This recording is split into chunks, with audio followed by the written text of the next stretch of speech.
Now we're going to talk about the music we hear on the radio, or rather the music we don't hear on the radio. Are we being conditioned by radio producers and DJs into liking what they want us to like? Do they actually stifle a lot of the stuff we do want to hear, as they don't think it's good for us? With me is Tony Wilson, a television journalist, who in his spare time is one of the people behind Factory Records, one of the new independent labels. Radio 1 DJ Paul Burnett and Steve Morris from Joy Division. Steve, I'd like to ask you the first question. As a member of an up-and-coming band, do you think you get a fair deal from the radio? Not really, no. And why do you think this is? Well, by the radio, I assume you're referring to Radio 1. Well, the only times that our records have actually been played on Radio 1 has been late at night on the John Peel show and once on the Mike Reid show on a Saturday on the Manchester Special. Yeah. I'm sure Steve would be interested to hear how discs are chosen for airplay. Do you yourself have any choice, Paul?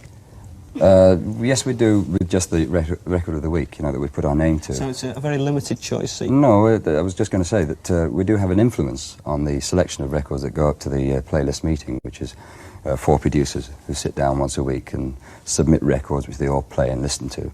And if you have a good rapport with your producer, you can have quite a strong influence on the... Is it not true, though, that the majority of people actually on this playlist committee are middle-aged trendies?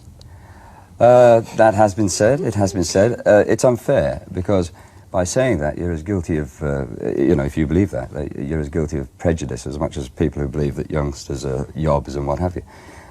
Because... Well, Tony, do you think that's prejudice? Do you think the people have got the finger on the pulse? No, I think you should let Paul finish what he was saying, because he'll never talk to you again. No, they haven't. They haven't got the foggiest idea in the world what's going on, most of them, but there are some good ones, and I think we want you to define the difference between Radio 1 and commercial radio. The funniest thing in this country has been that Radio 1, and Top of the Pops to some extent, has been slightly progressive, and one can thank it. I mean, at least, you know, Peel plays it and stuff like that, but commercial radio, to my mind, has been the real abject, I mean, appalling, empty, vacant, depressing, non-sort of area of communications. And that was what was meant to replace the pirate radio stations. The last 4 years, if there had been an alternative radio station to take the music that was happening, what's happened the last 4 years, we'd be in a different world now. Well, how do you view the playlist system?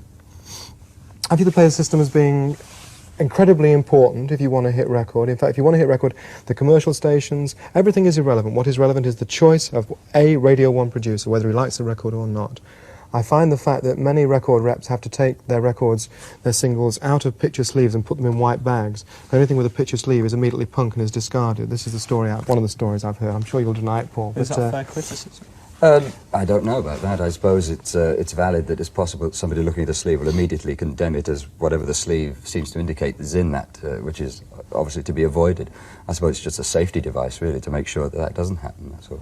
Yes, it's just probably true, I think. It is. I mean, the basic problem with the attitude is that radio, the most appalling aspect of it is what I think Roger Day of Piccadilly Radio once said in a BBC Two documentary. We like to play nice, pleasant music to fill out the space between the adverts. And that is a definition of the appalling nature of commercial radio. Radio 1 isn't as bad. They're into the music, but they like music which reassures and which makes you feel calmer or is pleasant in a sense. A lot of the criticisms that we've suffered have been aimed at Radio 1 about a year ago. I like to think there's been a great change at Radio 1 in the last year. I agree with that, but do you think they'll ever play your records?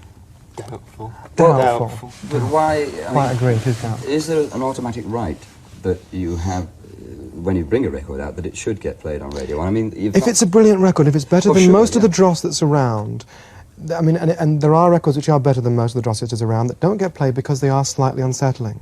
The simple reason that they come from somewhere slightly deeper within the soul than the level of a pure hit factory. And those things don't get played. I mean, I think Cliff's latest single is a work of genius, a perfect pop song.